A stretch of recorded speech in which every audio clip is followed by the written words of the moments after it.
Shalom Bapak Ibu Saudara, puji Tuhan, apa kabar semuanya? Saya berharap kita semua dalam keadaan baik-baik dan sehat-sehat. Karena Tuhan yang mengendalikan hidup kita, Tuhan yang memegang seluruh kehidupan kita. Dan Dia selalu memberikan yang terbaik bagi hidup kita, amin.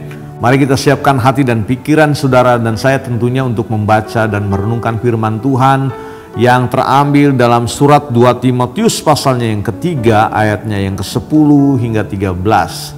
2 Timotius pasalnya yang ketiga, ayatnya yang ke-10 hingga 13, demikian kata firman Tuhan. Tetapi engkau telah mengikuti ajaranku, cara hidupku, pendirianku, imanku, kesabaranku, kasihku, dan ketekunanku. Engkau telah ikut menderita penganiayaan dan sengsara seperti yang telah kuderita di Antiokhia dan di Ikonium dan di Listra. Semua penganiayaan itu kuderita dan Tuhan telah melepaskan aku daripadanya. Memang setiap orang yang mau hidup beribadah di dalam Kristus Yesus akan menderita aniaya. Sedangkan orang jahat dan penipu akan bertambah jahat. Mereka menyesatkan dan disesatkan. Saudara-saudara, tentunya ini merupakan sebuah surat yang ditulis oleh Rasul Paulus kepada anak rohaninya yang bernama Timotius.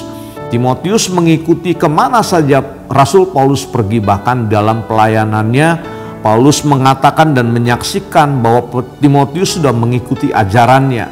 Timotius sudah mengikuti cara hidup Rasul Paulus. Timotius sudah mengikuti pendiriannya. Timotius sudah mengikuti imannya, kesabarannya, kasih dan ketekunan. Bahkan lebih dari itu katanya dia ikut juga menderita aniaya ketika merintis jemaat Tuhan ketika itu. Dan memang ada penegasan lagi katanya bahwa setiap orang yang hidup beribadah dalam Kristus Yesus akan menderita aniaya.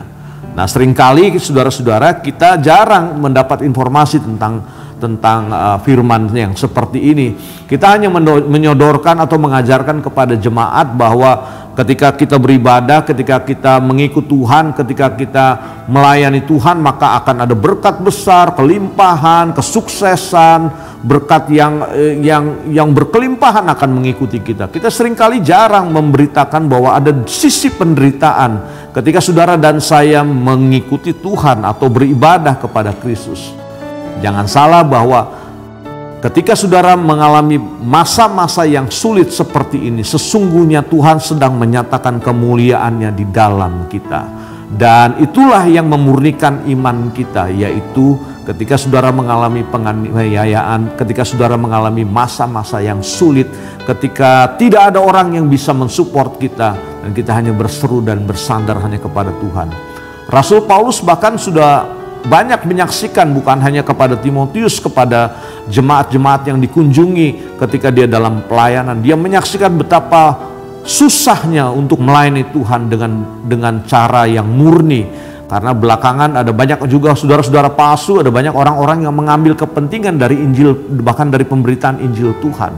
Makanya kalau kita mau melayani Tuhan dengan sepenuh hati, ikutlah teladan yang diajarkan oleh para pemimpin yang mendasari atau meletakkan dasar yang benar bahwa melayani Tuhan akan selalu ada sisi penderitaan. Sama seperti dia mengajarkannya kepada Timotius bahwa ketika orang ingin beribadah kepada Kristus Yesus akan menderita aniaya. Jangan disingkirkan hal penderitaan, karena justru dalam penderitaan kita akan melihat kualitas iman kita sebesar apa, bagaimana penyertaan Tuhan terjadi dalam kehidupan kita. Selamat mengalami masa-masa yang sulit dalam kehidupan kita. Dan biarlah teladan dari Rasul Paulus yang diberikan kepada Timotius itu juga akan menjadi teladan dalam kehidupan kita. Kalau hari ini saudara mengalami masa yang sulit dalam kehidupan ini, tetap teguh dalam ajaran, tetap teguh dalam cara hidup, tetap teguh dalam pendirian, tetap teguh dalam iman, tetap teguh dalam kesabaran, tetap teguh dalam kasih dan ketekunan.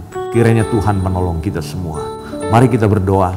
Tuhan, terima kasih hari ini kami dicerahkan lagi tentang kami harus akan masuk dalam masa-masa yang sulit.